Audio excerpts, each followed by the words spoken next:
principal intérêt qu'on a dans les haricots, faire des cultures intercalaires, quand les haricots ont une année plus difficile de croissance, ils sont un petit peu moins hauts.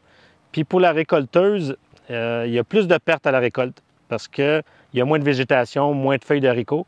Fait qu'on s'est fait dire qu'avec un tapis de culture intercalaire, ça pourrait aider à la récolte, puis aussi une bonne partie pour essayer de diminuer les dégâts des machines quand c'est le temps de la récolte. On a semé des intercalaires à petite échelle sur certaines fermes. On cherche à avoir de la biomasse, donc on voulait une plante qui pousse assez rapidement, qui ne nuit pas à la croissance non plus du haricot. Certaines espèces semblent plus intéressantes, entre autres le millet, peut-être le trèfle d'Alexandrie, le lin, parce qu'il y a une croissance rapide. Puis il y aurait même peut-être intérêt de mélanger ces espèces-là ensemble.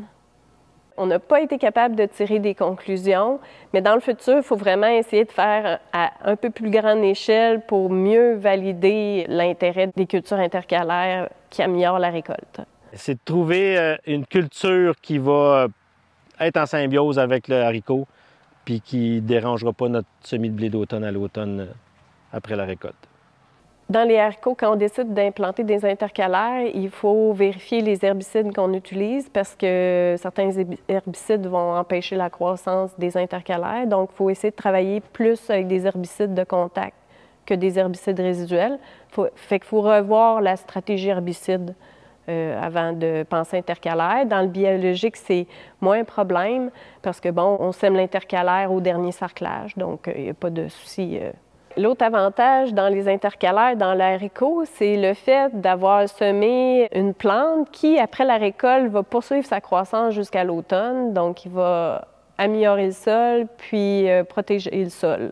Dans le maïs sucré, les producteurs intéressés avaient vraiment un souci d'intégrer de l'intercalaire pour améliorer le sol, pour mettre plus de racines dans le sol, puis d'améliorer la portance du sol à la récolte.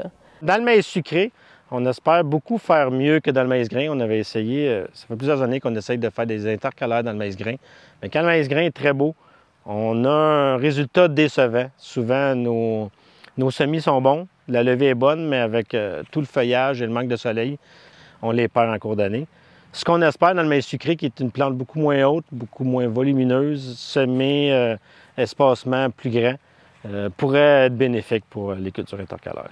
Les espèces intéressantes d'intercalaires dans le maïs sucré, bien, on parle de régras, il y a les trèfles aussi, puis la veste qui peuvent être des espèces intéressantes. Sûrement aussi, il y aurait intérêt aussi à mélanger, faire des mélanges.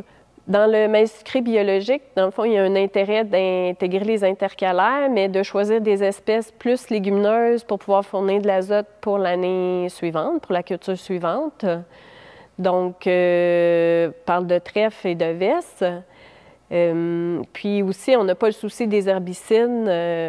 C'est ça, dans le fond, on sème le trèfle au dernier sarclage. La première limite de mettre des intercalaires dans le maïs sucré, c'est vraiment l'utilisation des herbicides résiduels.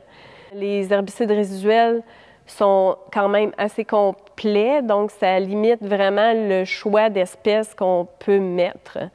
Donc, là, avant tout, avant de penser intercalaire, il faut vraiment vérifier notre régie herbicide, ce qu'on utilise, puis les espèces qui peuvent être compatibles avec les herbicides.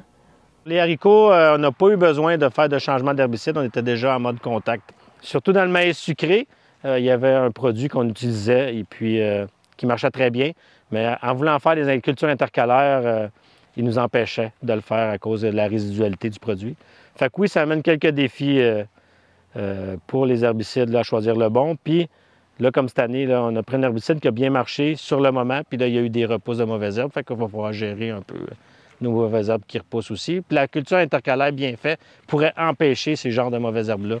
Certains producteurs l'ont essayé à grande échelle. Ils ont quand même été très satisfaits du résultat, puis ils veulent le répéter dans le futur. Si on est dans une période où on a le temps de travailler, de bien faire les choses, puis dans un revers quand même de qualité, on va le faire au semoir.